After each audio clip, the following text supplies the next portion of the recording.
My name is Jeff O'Keefe. I'm the executive director of Zen Peacemakers, and I know many people here on the screen, but everyone else, I welcome you all. So thank you so much for this extraordinary response to our program today.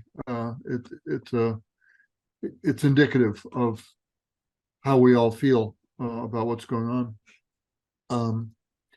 So we've got an hour and a half, and I'm hoping everyone can stay with us throughout the time. We have a wonderful group of guests. My dear friend Roshi Eve Marco is going to begin here in a minute and sort of set the tone for how we're going to address this topic. This is not a political discussion or a news update so much. This is in the spirit of Zen Peacemakers. We will approach this through the practice of the three tenets. And we have our guests today are Dina Awad, Tani Katz, Iris Katz, and Sammy Awad. And I so appreciate their willingness and generosity with their time to join today and to share with us. All four of them live in Israel and will be able to talk to us more intimately and more personally about what's going on there. So I'm going to leave it at that. Once again, thank you so much. We have an extraordinary turnout today. There's nearly 150 of us here today. So thank you all for giving us your time and your attention. And I'm going to mute myself and pass over to my friend Eve Marco to set the tone for how we're going to talk today. Thank you all very much. Good morning. I'm Eve. I live here in eastern part of the United States. So it's late morning for me. Thank you. I know you come from many different countries and time zones. Jeff, I just need to correct you for 1 minute. Not all four people here live in Israel. So Sammy Awad lives in the West Bank. He lives in Bethlehem. And that's not for my purpose, because everybody has a different take on things. That is not Israel. That's part of Palestine. I just want to put that out right away. Eve, can you speak louder, please, Eve? Sure. Thank you for telling me. Yeah, so I just said, Iris, that Tani does not live in Israel. He lives in Palestine. He lives in the West Bank. You mean Sammy, not Tani. Sorry, Sammy Awad, not your husband, Tani. Although I know you guys go a lot to the West Bank. He is more than welcome to live here whenever he wants, Tani. So let me just give it just a sense of the geography. Just since we started, we have witnesses here from the West Bank, and that's Sammy Awad, and he is the head of Holy Land Trust in Bethlehem. And his uncle Mubarak Awad is seen as often the founder of nonviolent movement in Palestine. I don't know how many of you know that there is a nonviolent movement in Palestine, and Sammy has continued that work in a very profound way. Iris and Tani are Jewish, Buddhist, or some Jewish Israelis for the purpose here. They live in Tel Aviv, around Tel Aviv, central Israel. And, rockets going into Israel have been so common now that our media, US media, doesn't even report on it. But I believe rockets have been going into central Israel almost every day since October 7. So they have to deal with that. I think that's been most days from what I can follow, Iris and Tani. And finally, Dina Awad is a Palestinian living in the north of Israel. Am I right, Dina? Yeah. Yeah. So, and she has her own wonderful peace project that she does, connected to Eddie Hilsum, who lived in World War II. And she can talk about that. But I wanted just to give you a sense of where these people are from. We don't have anyone, as far as I know, from Gaza. Now, there may be somebody here who's come in, so that, you know, I certainly would be interested in knowing that if that was happening. So why don't, I'd like for these people to speak, and this is a personal gathering, so this isn't a rehash of what we read in the newspapers, editorials, or what I like to say, it's not artificial intelligence. It's our personal intelligence, which means it's very personal. And what is it? What is it to bear witness to this? From close, from far? How is it affecting your life? The life of your family, your children, your bigger family? How is it affecting your work? And this reminds me, really important. We've had a few smaller gatherings before, and somebody once said that it's time for there to be more activity between Israelis, Palestinians. And I said, you don't know what wonderful people have been doing this work for so long. You know, and if there's one thing that I'm hoping we'll all get a sense of is that there are some fantastic, all these people who are here have been peace activists for a long time. So before October 7, they were in a very tricky situation. Now, after October 7, they're even in a trickier situation.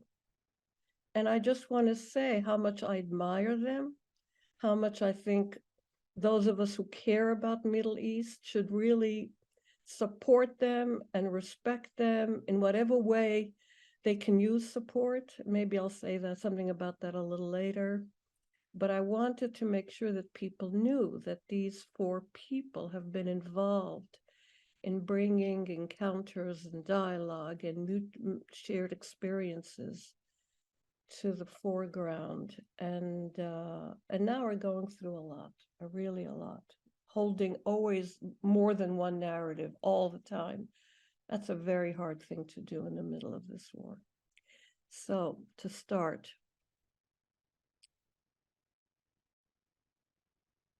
let me see. Sammy, would you like to start? And I should say Sammy is not related to Dina Awad. They have similar last names. Sammy, please, why don't you go ahead? Is that okay with you? Yeah, for sure. Thank Okay, you. thank you How very much much. time are you gonna give me? Yeah. Why don't, let's see. I'd like to use about the next half hour for the four of you, pretty much, and then we'll open it up, okay? Okay. So we can do that. So, so take about 7-8 minutes. Is that all right? Yeah, for sure. Thank you. First, I do want to say it's good to be in this space.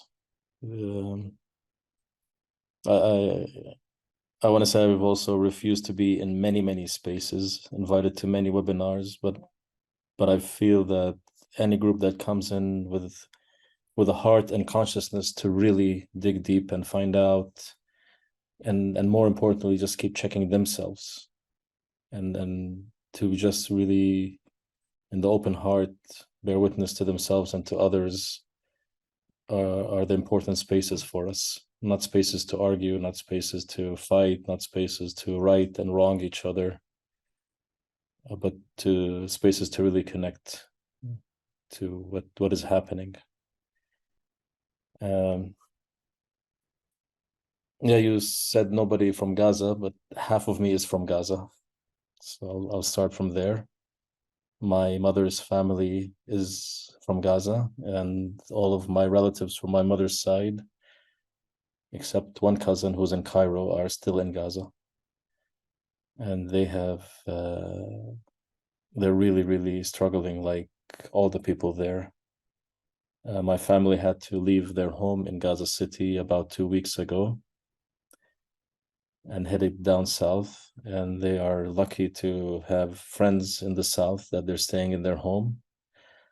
But because so many new refugees, new migrants have moved from the north to the south, the house that they are in is a small house that now hosts 50 people with no electricity, no running water, no fuel, no gas. And I have an uncle who's very old, an aunt who's also physically impaired. She's blind and deaf. And honestly, we're very, very worried about them. And like everybody else in that region, on both sides of the border. And then for me, it's been, in all honesty, it's been a journey of waves of emotions. This last month, when Jeff put this date on, one thought that I had, wow, this is going to be so far, we're going to be at the end. This is going to be over by the time we have this webinar. That was my first reaction. And I'm like, no, we're still in it. We're still in it a month later. So many people killed, so many people suffering.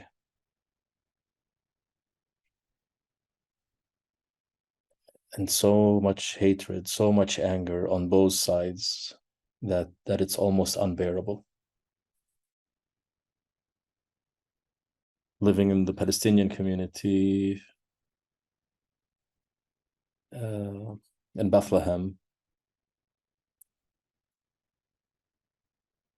I want to say that people here are very, very worried in the West Bank.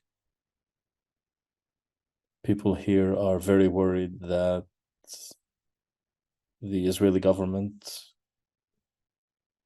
will not stop with whatever they decide is finished when they finish with Gaza.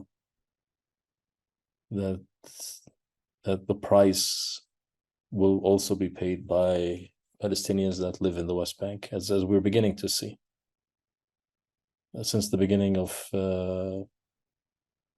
this war, people like ourselves here in Bethlehem, we have been under complete shutdown. Nobody can go in and out. All roads are blocked except one path that has soldiers on it. And this is mostly for produce and products to come into the city or to the area. So we can't travel at all. It's very difficult. If you want to travel, you have to take certain roads that they allow you, which are back roads and dirt roads that are very, very scary for people to drive on. There's been an increase in settler violence as well. And then most people here are just, I would honestly say, are fed up with everything. You know, you say, people ask condemning Hamas, people here, it's beyond condemning of Hamas. People are really upset, people are really scared. They're seeing our leadership not meet any of our needs on the ground. And fear has taken over. The thing that we work on the most, Steve, how do we move out of fear? Fear has become the cancer of this land for everybody. For everybody. Everybody's afraid of everybody. Everybody's suspicious of everybody. Even within the peace community, Palestinians and Israelis, it's become such a challenge to create any space where people can really come together without it turning into some argument and some position and some fight.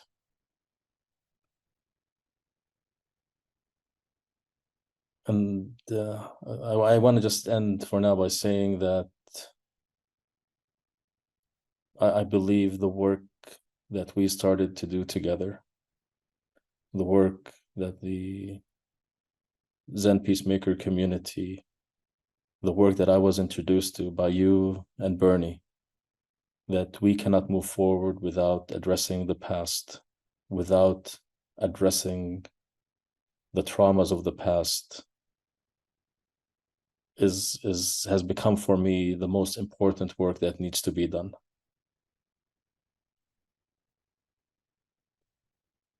The historic trauma, the historic pain of the Jewish community that unfortunately, for whatever reason, has not really been deeply addressed and healed.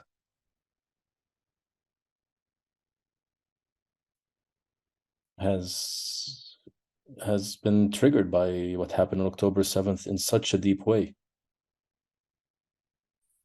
And then one thought that has come to my mind is when you don't heal trauma and you create some level of protection so that you will not experience the trauma again, the trauma is still there, but it doesn't stay there at the same level. It grows, it perpetuates, it's moving.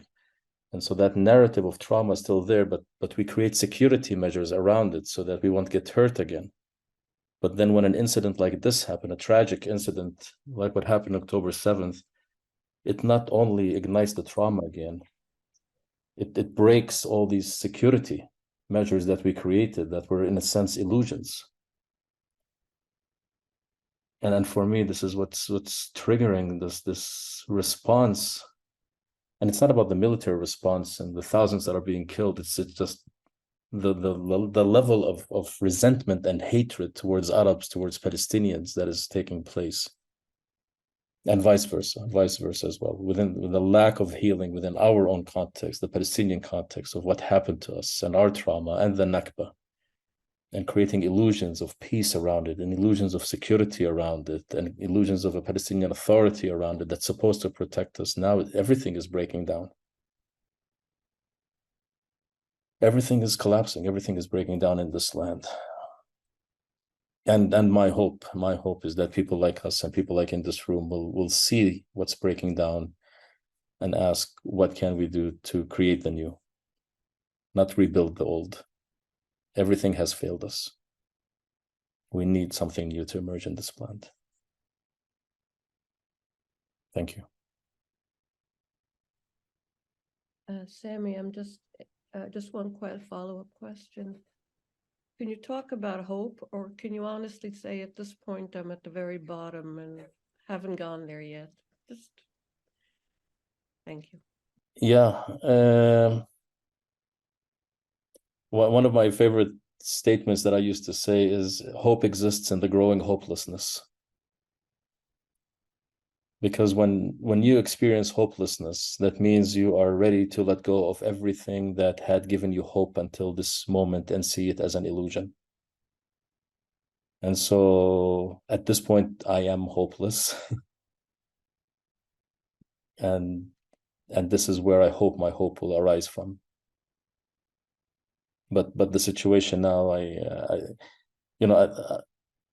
one of the reasons I stopped joining a lot of webinars and seminars is because a lot of internationals who join these things want to hear and feel good, something good, and feel good about it. But I think it's okay for our international friends to also be in the challenges that we are in, to know that it's quite terrible here. On all fronts, it's terrible. And it's okay for them to be in the pain of what we are going through as well. So maybe we should all experience some hopelessness, but not to give up.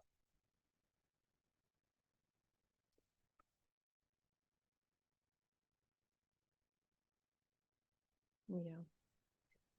Thank you. Thank you for saying that. I'd like us to be really God honest here. And if it means I'm in despair, that's fine. Not to feel like I'm not supposed to say it. It's not this kind of spiritual community. Anyway, Iris is one of the 5 Buddha seat holders for the Zen Peacemaker Order, psychologist, and yeah, she can say more about herself. Iris, please.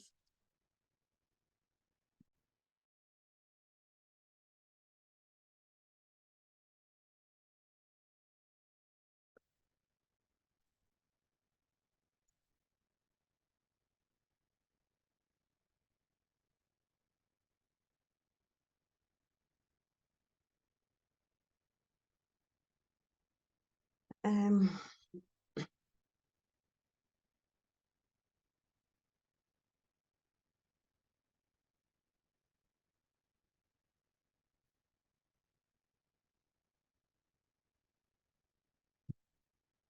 Actually, I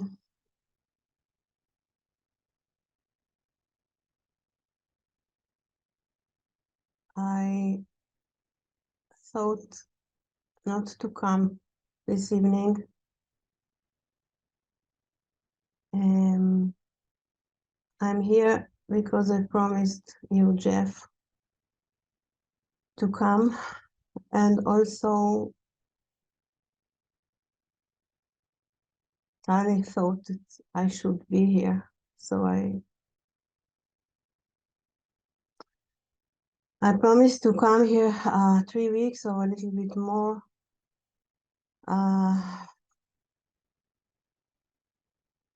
When I didn't know that all this big open bleeding wound that I'm in will be continuous, will be now.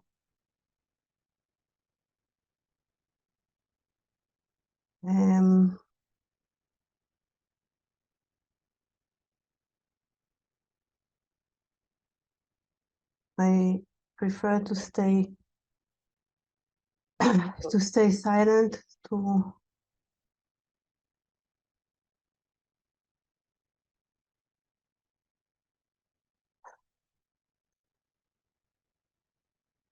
be with myself in not sharing with audience that my so very deep pain with people that I don't know. Most of you I don't know.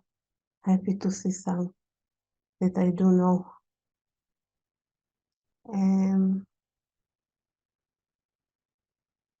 I feel that something crucial has been happened here in Israel, in Palestine, in Gaza, in the world. I feel like I am in the midst of anti and pro-Israel, pro-Palestine, pro-Hamas, anti-Semitism, anti-Israel. And this catastrophe and nightmare and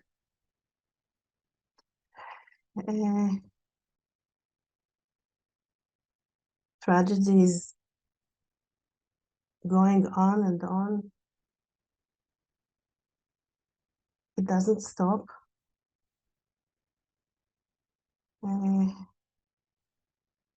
Everything is changing from moment to moment. In the beginning, there was shock and fear.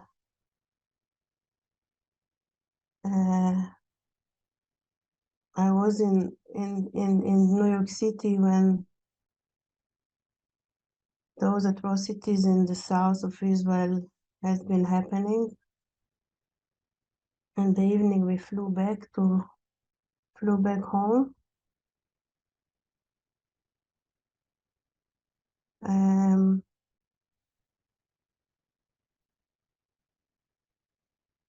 Having the information, the photos,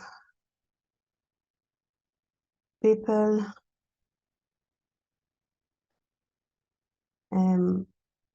rapes. I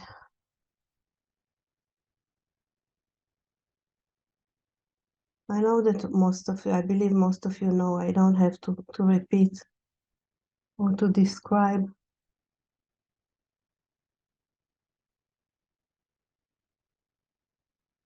What happened here when 3,000 Hamas or non-Hamas and or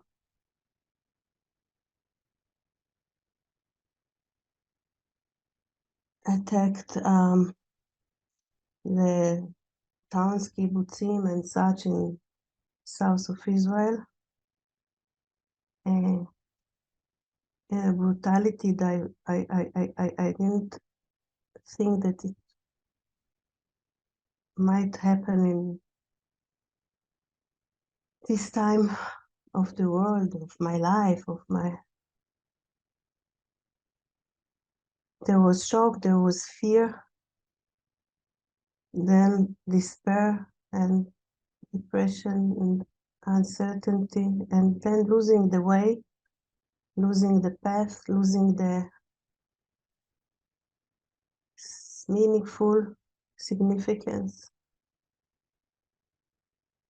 Never there was hatred or anger, even not to Hamas. I don't know to hate. There was no hatred. But there was kind of confusion. And then began the operation in Gaza. And again, killing, destroying.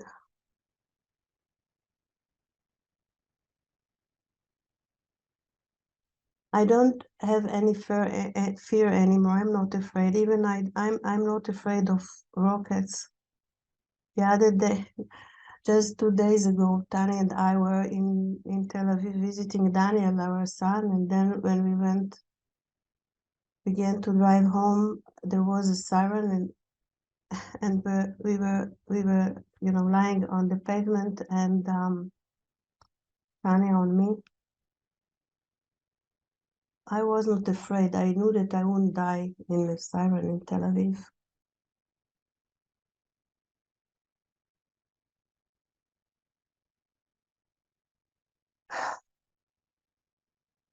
But to see in my profession, volunteering and non-volunteering, hearing so many people talking about what happened to them, and parallelly see what is happening in Gaza.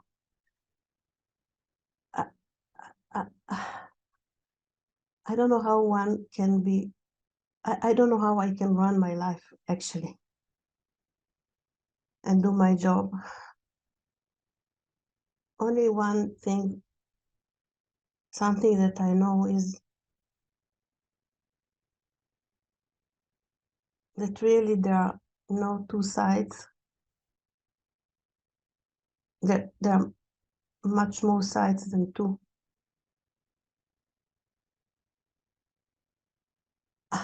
In Israel, we have Palestinians who are living in Israel, and there are Jewish who are living in Israel, and we have West Bank, and we have the world, and we have Jewish people in the world, and we have Hamas, and we have all of them are sides. Only I know that I'm so sad,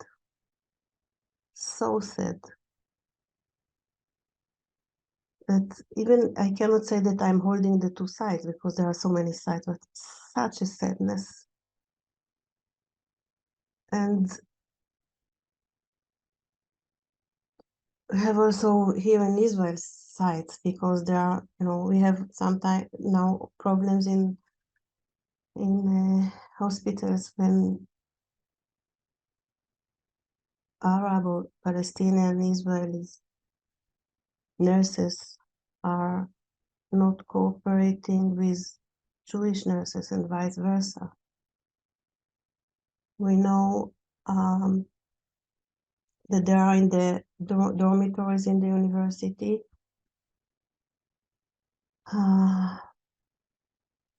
letters of both sides to be aware of each other. So much hatred, the wish to revenge. I don't understand. I don't want to speak. I don't have. And this is also the reason why I didn't want to share or even to be here tonight, because I'm really afraid of opinions and of attitudes. I don't want to hear opinions and attitudes. I don't have any. So Bernie used to say that we have kind of the practicing of opinion, like the right to express our opinion and accept the other one's opinion.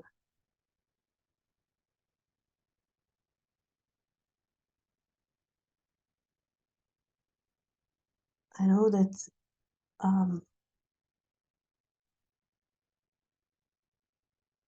it maybe, I know that there is a big not knowing here. It's not that we have to practice not knowing. There is not knowing. Still, I think that I don't know if we know how much not knowing we have here. I know that there are kinds of knowing, like about history, about Holocaust, about Nakba, about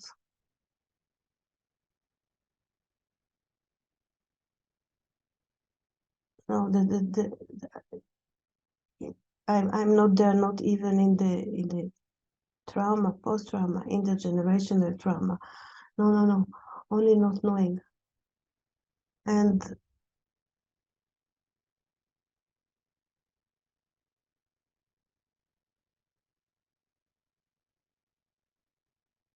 also part of the not knowing is trying to stay away of bearing witness.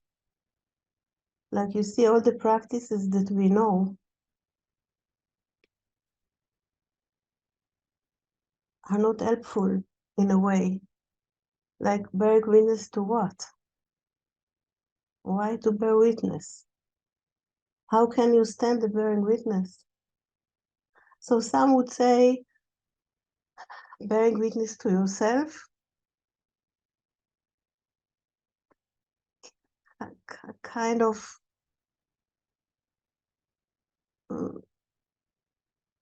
maybe my teacher Barbara told me the other day that the essence, she told me, here is, I think it was at the beginning when I still was able to cry. She said the essence of your heart has always been here, Iris, and will never pass away. So drop into it. This is your shelter.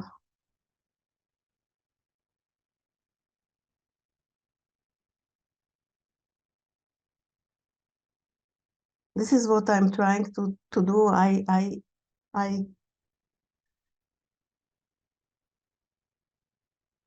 think we have to take time, maybe not even bearing witness or lessen our bearing witness, but just be present. And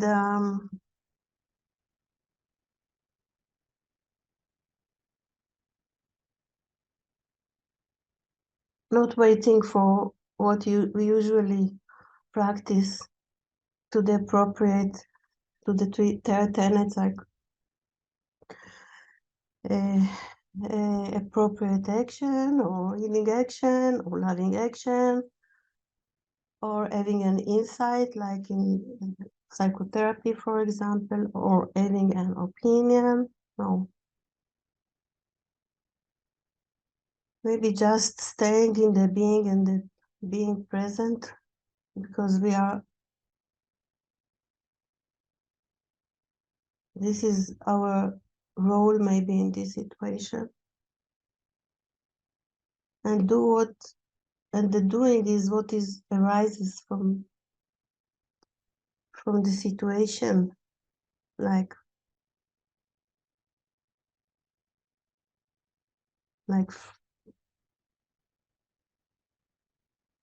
us as psychologists volunteering, being with those who were evacuated from the south, losing their children, parents, having children out there in Gaza, supporting. Sometimes doing other stuff, even some stuff like cooking. A friend of mine told me that she cannot do anything, so she's cooking. It's good to cook. Tomorrow we are having a birthday party to my daughter, just to feel something.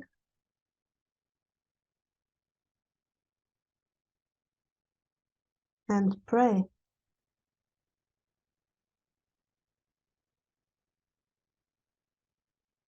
I know only one thing. This situation cannot continue anymore.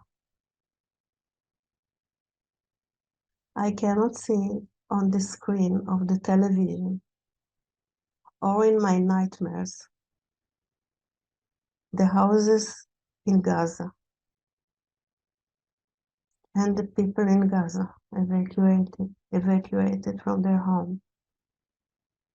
I cannot stand the responsibility, but also I don't want any Hamas to attack me.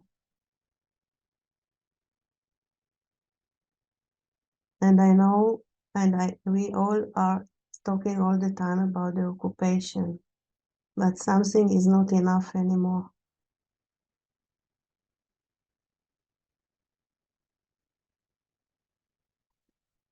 We are really in a deep, terrible non-solution, in my feeling. But this is for now. And this is the not knowing, the real not knowing. And this is the pain. And to have pain for so many people in so many places, it's not human. And yes, there were peace activities once upon a time. Maybe I have to tell Barbara that I have to keep a shelter of peace in myself. But I don't know. Okay.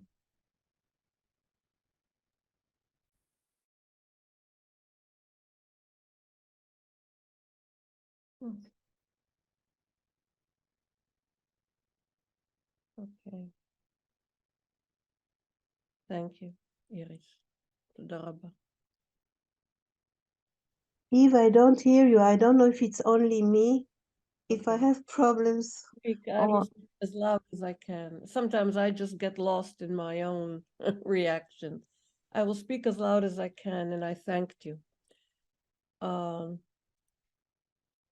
Dina Awad, would you say, do you think you can speak to us from where you are, both inside and outside?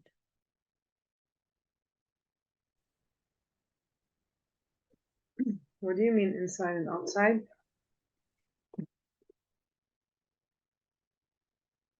Ah. Well, actually, I am inside and outside. Okay, my name is Dina, and actually, I originally come from the town of Beit Sahur next to Bethlehem. And for the past 11 years, I've been married to an Arab citizen of Israel, and I live in the north of Israel in an Arab village called Dailabun.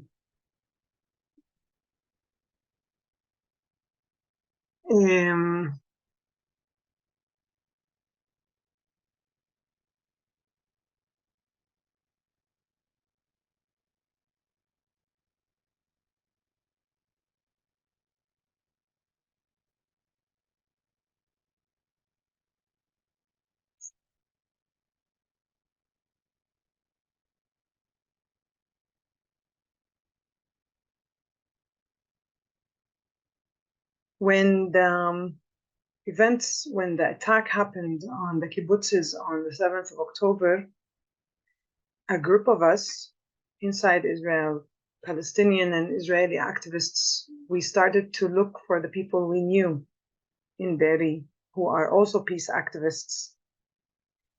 One of them is now a hostage in Gaza, and the others were saved. So at the beginning, I was worried about the people who were attacked in the kibbutzes, those especially whom I knew. And then the whole attack started on Gaza, and I have friends who have family in Gaza. And I live in the north of Israel.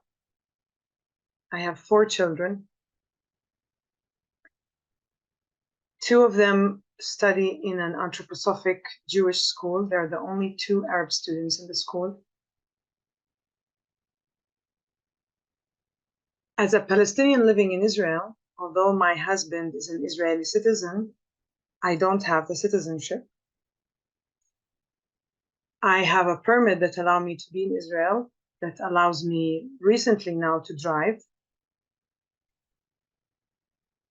But now wherever you drive, there is Israeli police, a lot of soldiers. If you want to enter any Jewish area, a kibbutz, or you have to be, there is always an army or a police that will ask you, where are you going? What do you want?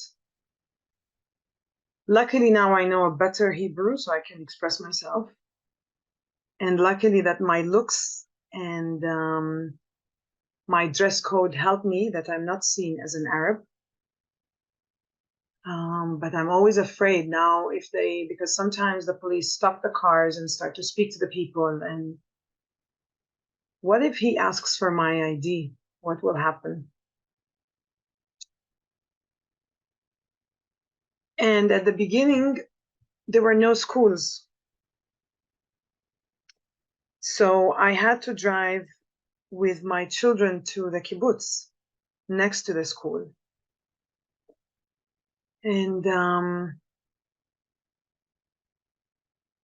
to go through this, telling the people what the ones who are at the gate and to enter, and then to see all these jeeps. And at one point, the Israeli soldiers playing with my boys' class.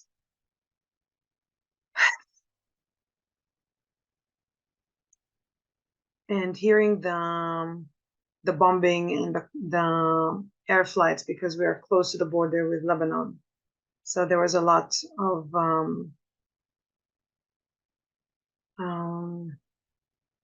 airplanes in the air.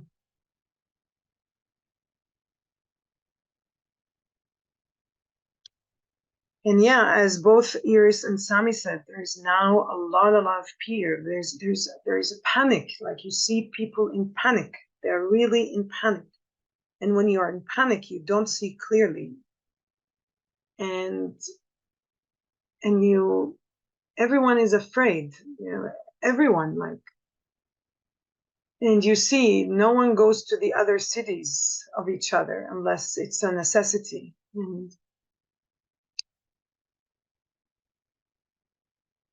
like, for me, I've known that there's a lot of mistrust and there's hatred, but all of a sudden it's tripled in the air, and it's overwhelming to feel it and to see it. And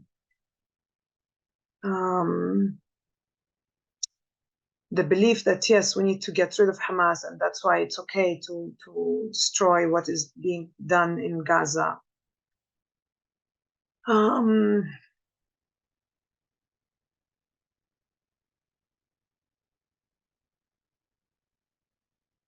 And it's very hard because, as Iris said, like, as if each group wants you to be on one side, and actually it's really hard, because actually I take one side, and that is the side of life. This is what I decided, and that's hard because there is this atmosphere of hatred and anger is so huge that it is very triggering. And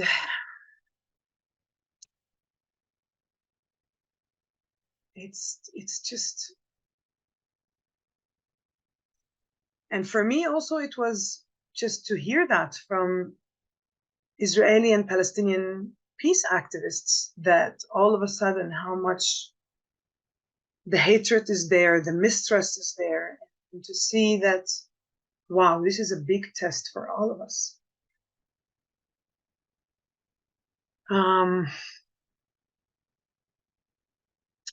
I have a project with a Jewish Israeli friend, Emma. The name of the project is the Eti Hillesum cards. And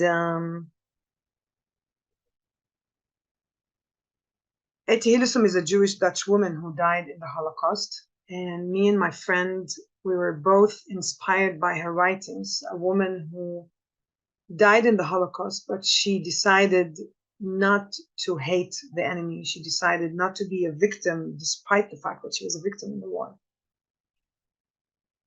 And all of a sudden now, during this war, I think one of the things that empower me is having Emma to talk together as a Palestinian and Israeli, and to hold this vision that we need to keep doing the work. And all of a sudden we have high sales of the cards. In one hand, that's a good sign that people are looking for words of sanity. They are in the 3 languages, Hebrew and Arabic and English. We took 100 quotes of the diaries of Eti. And we held so far, we had one prayer that we had internationals, Israelis and Palestinians, and we held a council for Palestinians and Israelis in Hebrew and Arabic. It was very powerful to have 25 women, Palestinians and Israelis, not being in the place of who's right and who's wrong, just to share the pain as women, as mothers. And we're holding another one next week, and just to see this deep need, because now if you say something else than hatred, there is a justification for Arabs to imprison you, to attack you. There are also some Jews who are speaking differently, and they're also being attacked. My husband is a doctor, and he works in an Israeli kibbutz next to us. And it's the same, like many people are asking, in Israel, in order to get a gun, you need a permission from the doctor to say that you are not you don't have psychological problems. So he has been signing permissions for people to get guns, and they walk around in guns.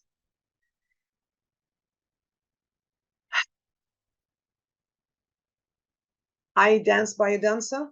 I'm the only Palestinian in my cycle. I'm studying to be a facilitator, and we had a weekend just recently together. Some people were looking at me with disgust.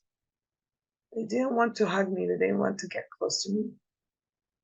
And it was, for me, I said, okay, despite that, I am here and I don't hate. This is my mantra every day. I don't hate.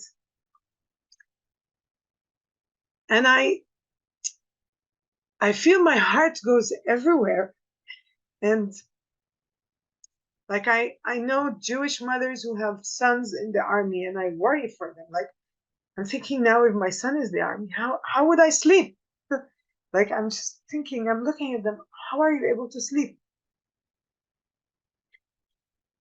And also think of the mothers in Gaza, yeah? Like, just not being able, the parents, to protect your children. Yeah, like, as a parent, you feel helpless in front of this situation.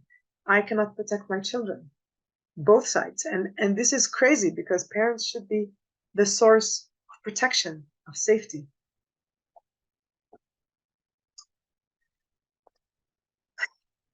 So I think what helps me to stay sane is the work that I'm doing together with Emma. and being also with Israeli friends and hold difficult conversations and to be with it, because I think it's a good time to hold difficult conversations. And maybe this is part of the problem, that we were never able to create change. Yeah. And we're now just started an online course. It's also Being a Balm for All Wounds. It's inspired by Eti Hilson. So I will end with that. Being a balm for all wounds. May we all be balms for all wounds.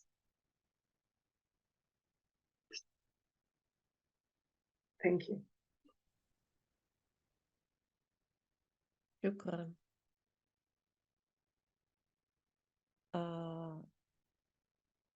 Tani, Tani Katz, would you like to say something, Tani? Please, Tani.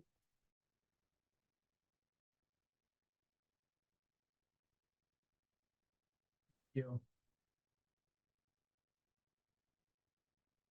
Seems to me like a lot of has been said already.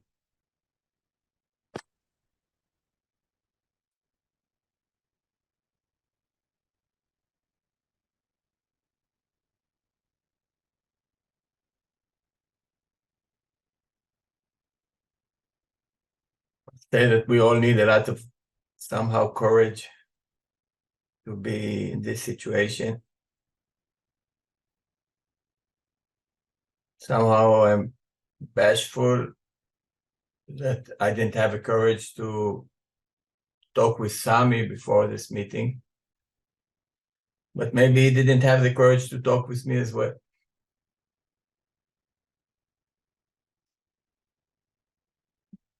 And we were, hopefully, are good friends.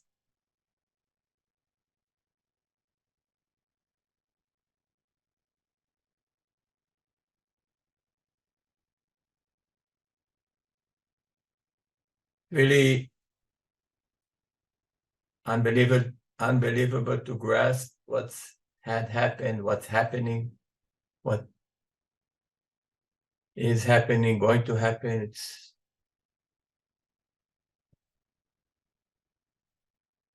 even if you want to know, you can't know.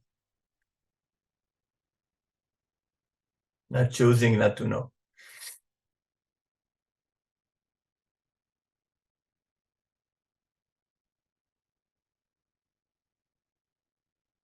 As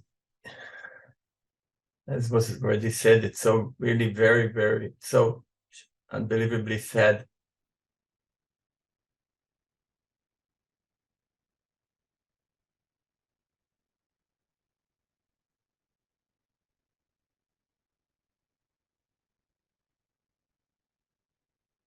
What has happened on the 7th of October.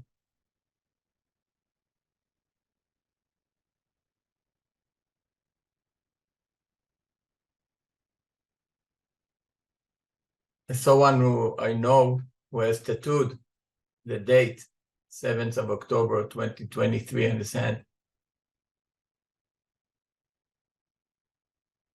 I don't know what I think. I'm not sure I know what I think about it. I just know that it's really a date that no one, I think, will forget.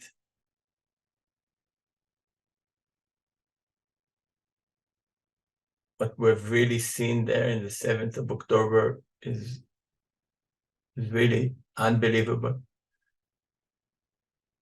We were speaking to the Auschwitz retreat last week. And as some of you know, we've been there for the past 12 years. And to some extent, what was happening on the 7th of October, you do not see in Auschwitz. Even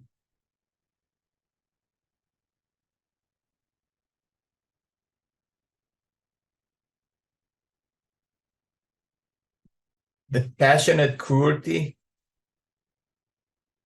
that was there is you can't grasp it.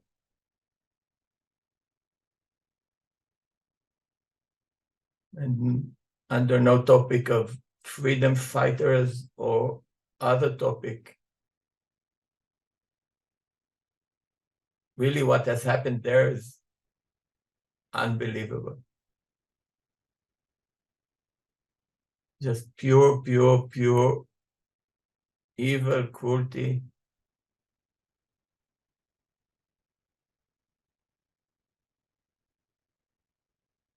Something that really we should,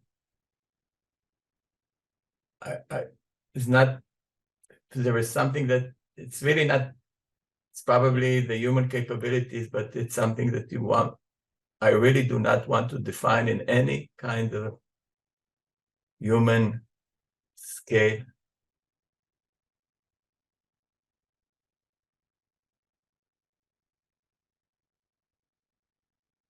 And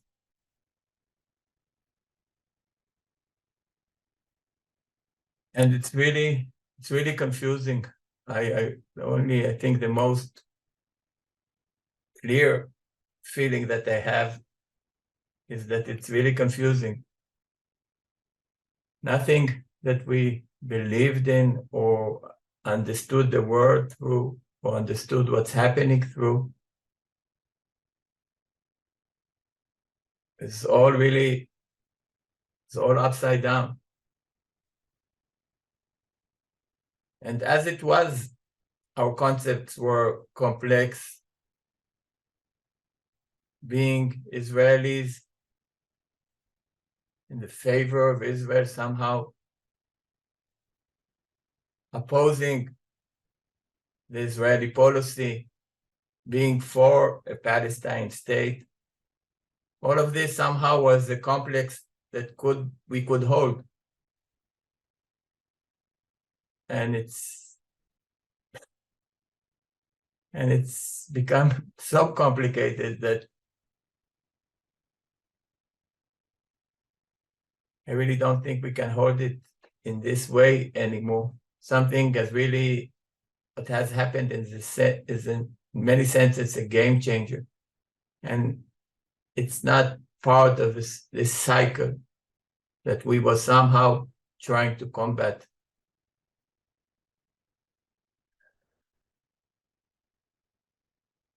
And as was said by Iris Din Asami, what's happening in Gaza is devastating as well. It's devastating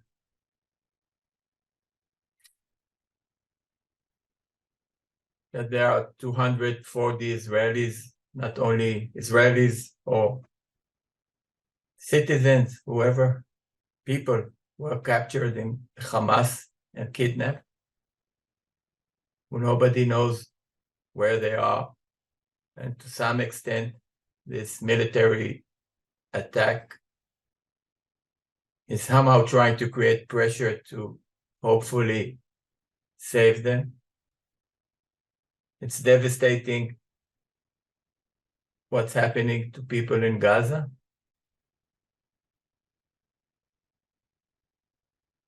And it's also devastating, or what's, the soldiers that have to be killed in order to somehow fight for some kind of a right.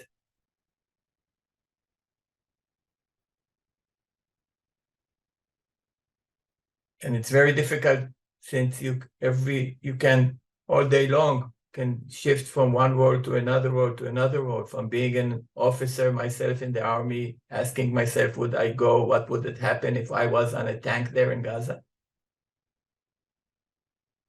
I was already in the Lebanon war and I was opposing again the policy of the government, but I was there as an officer. Would I be there in Gaza? What would I think? Would I be willing to get drafted in reserves or not? My mother didn't sleep in that time a half a year, and a lot of people we know, grandparents, parents, do not sleep now. Are their lives worth this? and so many levels of suffering, which are true and sincere, but you just see the scale. It's amazing. We were traveling with our grandson, and we were caught in a siren, and we had to go down to find a shelter. And Iris was lying on him, and I was lying on her, and he was terrified. You do not want your grandchild to grow with it. But then you think of the child that was in a shelter in the kibbutz with his father trying to hold the lock for the Hamas people not to break in. And you think that maybe it's not terrible what our Adam felt. And then you think of the child who is kidnapped or the child that is in Gaza. So Adam is really lucky. So what is suffering? Why do children have to suffer so much, from Adam to this child in Gaza? And it's so hard to be a peacemaker now. So hard to hold even the opinions that I'm expressing now, because no one is really willing to say that. And I'm involved in leading universities and in Israel, and everybody's terrified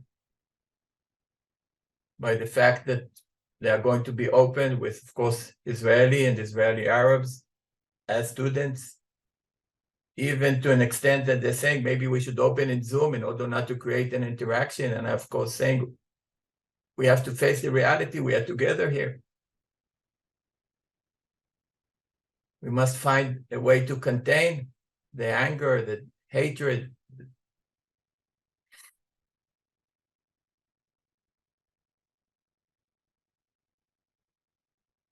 And also, you see what's happening in the universities in the States, all these rallies. And you can really see that this very thin line, which we used to advocate for, again, being for Israel or for Palestine, but not being anti-Semitic, not wanting all the Jews to die or all others to die. And this thin line is passed or is crossed. And is this liberal thinking or not? And I do not want to go into opinions, but this is something which is all day long I'm being with myself, trying to lead some kind of processes which have to make decisions. How do we go along? How do we try to combat these challenges? And it's really assist these communities that were broken to try and recuperate. What I do. It's really, really, really, really difficult. And Eve was asking about hope, and I don't think it's about hope, but the only thing I maybe can hope for is that maybe, as Sami said, that everything is so broken that there is somehow a chance that maybe a new order can come out of it. Even a new order that we were praying for, and not from the good reasons, but maybe something good can happen or a new order can happen, because what's happening is even bigger than us here, or the world is here. And another thing that you see, and you see it here in Israel, but I'm sure in other, maybe in Gaza as well, you see that good people want to help others, and you see a lot of good and kindness and compassion, and you also see it very strongly. So all this compassion maybe creates some kind of hope or belief that all this is in us. This is so very good and so very evil. Thank you. And, Jeff, I'd like to, given what's we've heard, I'd like to change our plans. There have been a lot of on the chats, a lot of comments. Rather than inviting others to share, I feel there's a lot more to get from 4 people who are here. So I'd like to continue with them, and everyone else, please feel free to share on the chat how you're feeling or things like that. I want to just ask, however, put one thing in. This morning when I thought about this, the question came up for me, what would Bernie Glassman say if he was here? He died 5 years ago, as of a few days ago. And immediately the answer came, he would say, what can I do? Immediately, there's no question. That's what Bernie always said. So what can I do? What can I do? And sometimes we would argue and I'd say, wait a minute, not so quickly. You need to give it time. Let people hear, let people think, let people process. But he would always come right back and say, yeah, but what can I do? What can I do?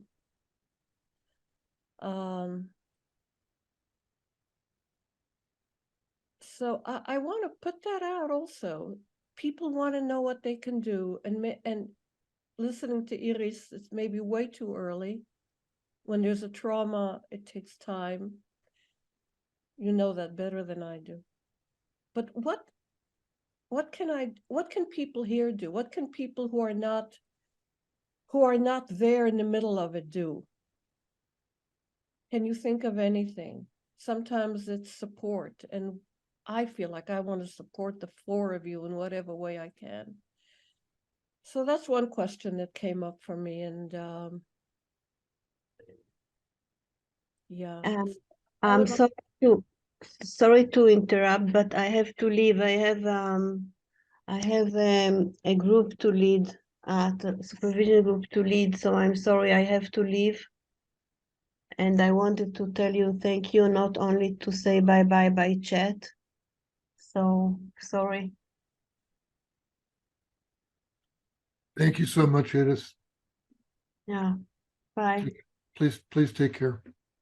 Yeah. Thank you. Love you, Iris. Thank you. So what we have, I know there's someone who is raising his hand, but I really would like to have the 3 remaining guests here really speak about their experience. So if you can just put on chat what you'd like to share, I would really appreciate it so that we can work with these. We don't have that much time. Sammy, Tani, and please, and also Dina, if you can even address what I think of as Bernie's question, but also share what's come up for you when you listen to each other. Please. Whoever would like to do this. I'd like to say something. Yeah, I did not reach out to Tani during this time, not because I did not want to. But I kept telling my daughter that don't forget that your Jewish father and mother are there if you need anything. So Tani and Iris have been the Jewish parents to 2 of my daughters so far. And this is something that I'm very proud of and honor them as family.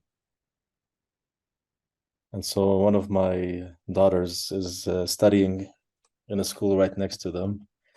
And I told her, if anything happens at any time, you know where to go and who to call. And it's Tani and Iris. And so you are a dear, dear brother to me. And I know we are all going through the most difficult times. And you're right, as difficult as the situation was before, and I say this as a Palestinian,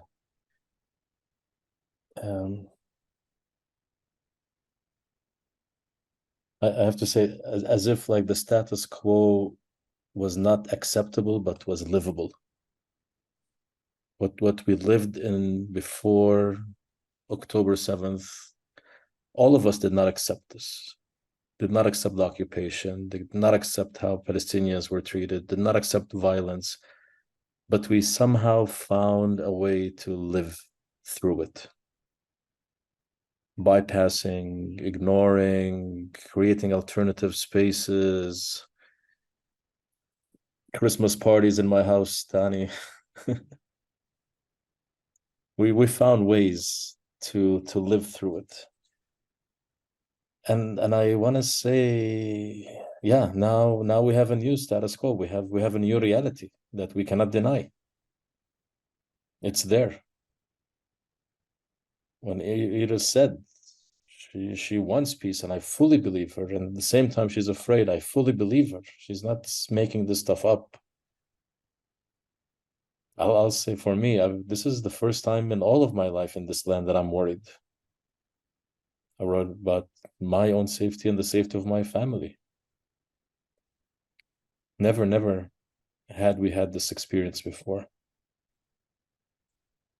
And so my invitation maybe to us who live in this land and to people who are listening and with us tonight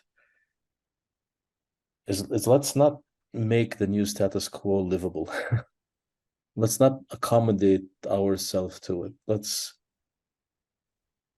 Let's really address and create spaces where, especially when you are living outside, you could invite those who are the anti of your view, and you could invite them and sit with them.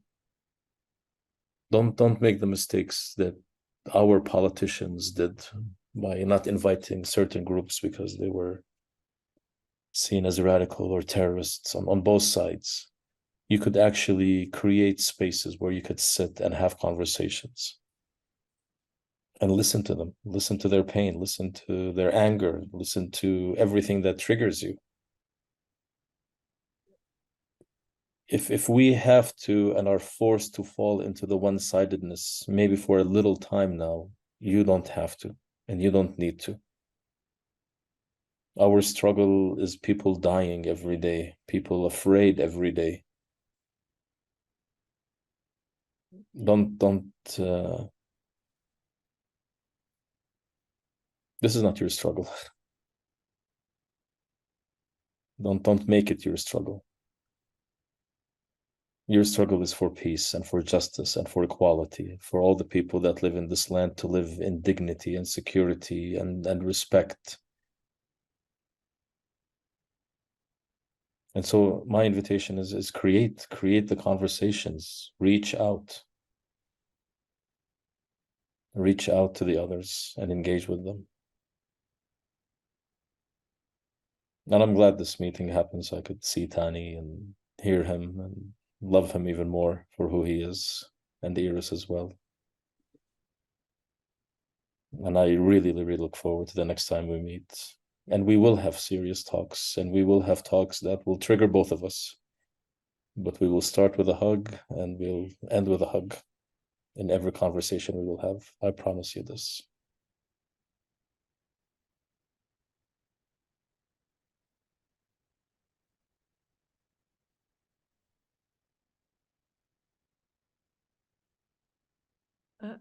I'm going to add something mundane, Sammy, and that is that if people want to support Holy Land Trust financially, because that's your work, and if you could put that address down or some link for them, that would be nice. Okay, I don't think that's out of place for that to happen here, okay? And let's see, we have 10 minutes. Dina, would you like to say anything in response to everything that's come up?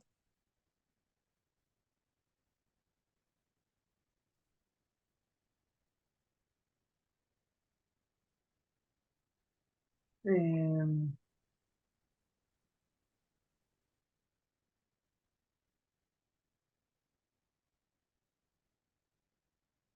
I think the first thing when with this question, what can we do?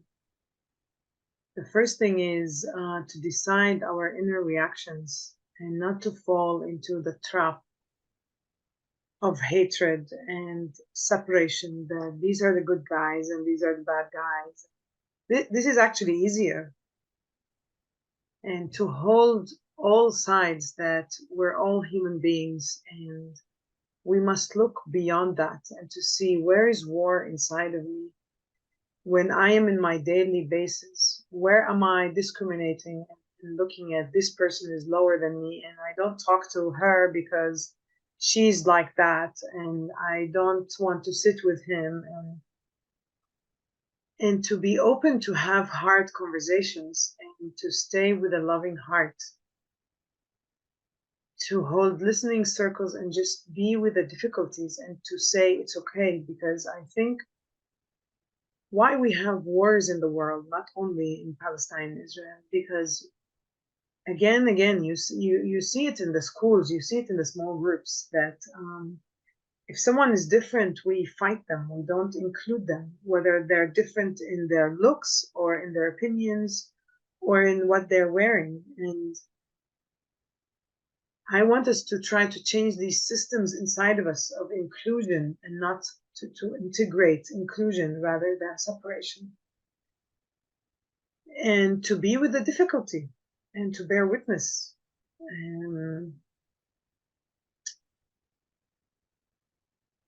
So this is one thing that I was thinking, and I was wondering, Sami, you don't want to see me also? Like now it's difficult for me to come to visit my family and my family coming to visit me. So I was like wondering, you don't want to hug me, Sami, or it's just Tanya and Iris? Maybe Tani should bring you.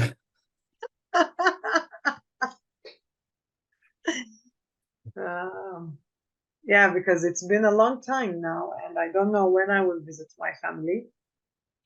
And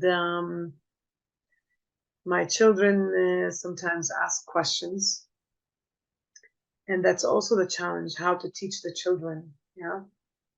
How to teach them, like to tell them facts, but not to teach them to hate. And it's hard. But I think this is one thing we must, it's a key thing to do during these times. Otherwise, we keep in the loop. Yeah.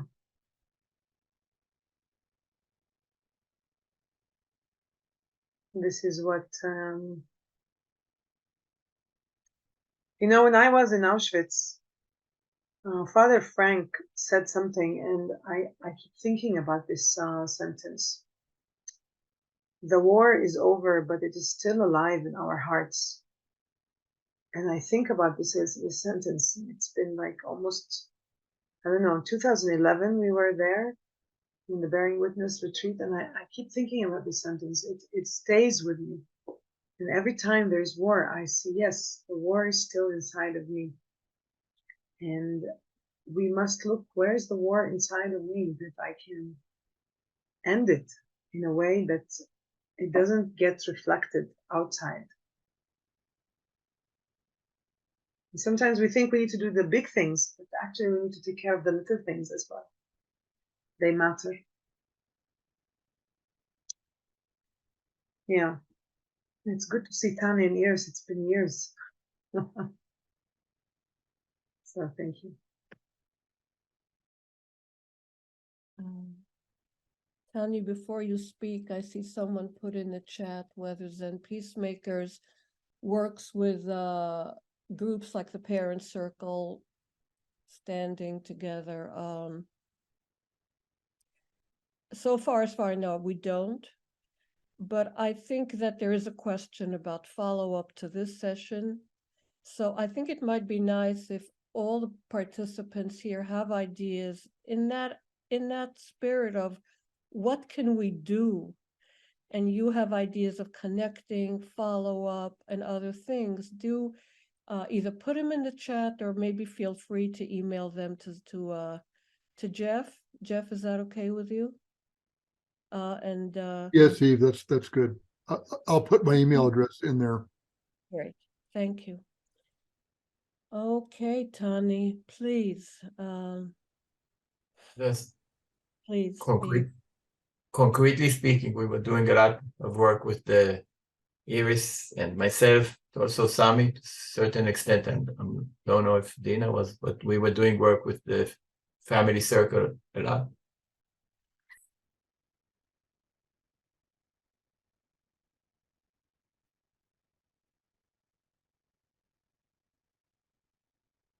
Becoming quite of a circle, family circle.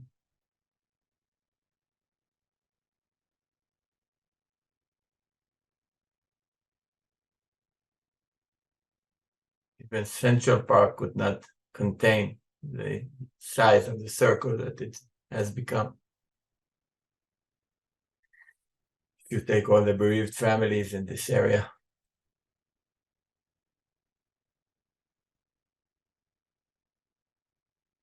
Yes, Dina, it's been a long time. You're more than welcome if there is a danger in the north to stay in our house. And Sami, the next siren in Ramat HaSharon, I will go to the Kfar HaYarok and fetch your daughter.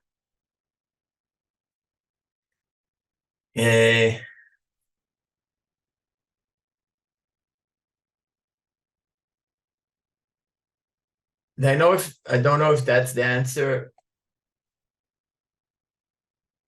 for what we have to do, but maybe what we have to do is be. I think the being became the doing.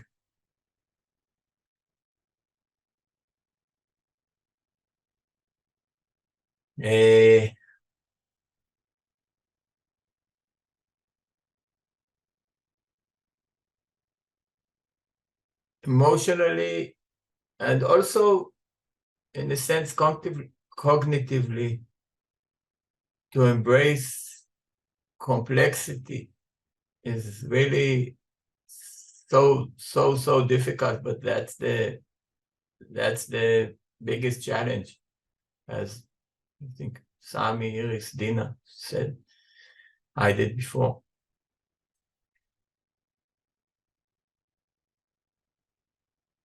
And to really stay open to all the ideas, to all the roles you have in yourself. And as I said, they go really so many roles I changed during the day. It's amazing. And to be open to them and to be open to the different ideas and to differences. But maybe it's an idea. Even Iris said we should not don't want to disobey Iris to express an opinion. But one opinion that I have, in a sense, and it's maybe related also to this fact that I'm spending a lot of time with the higher education and with discussing the higher education in the campuses in the States and progressive ideas. So I think we should be open to, my opinion is that I think we should be open to any differences, as long as that difference does not say that somebody wants to mean not to exist.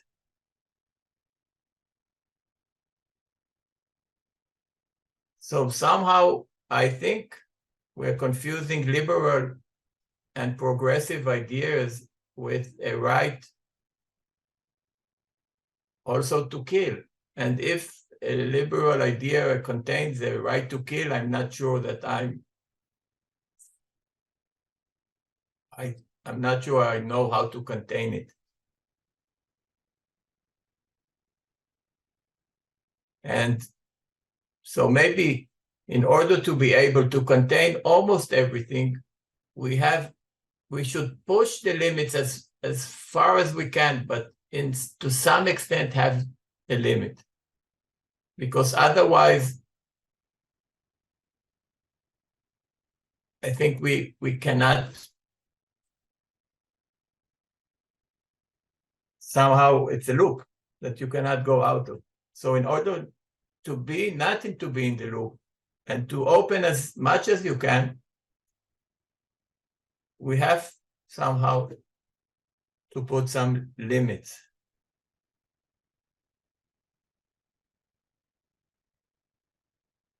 And again, I think courage,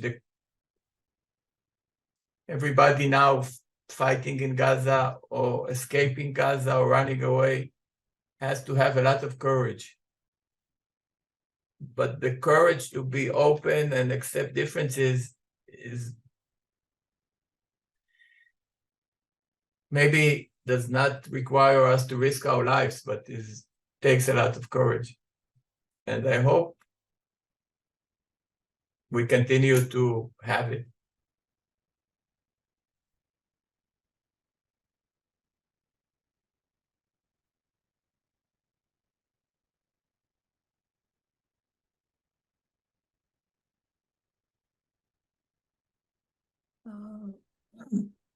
Thank you. We, beg your pardon, we are right at the ending time. So for those of you who have asked a lot, but what can we do? I think you have some ideas of what to do in our own backyard. And as time passes, we might get some good ideas on how to help the process in the Middle East as well. I don't know really how to end this, except for saying so much thank you for Tani and for Iris and Sammy and for Dina and for the space they hold that isn't just their space. I think it's our space too. They're holding space for us also.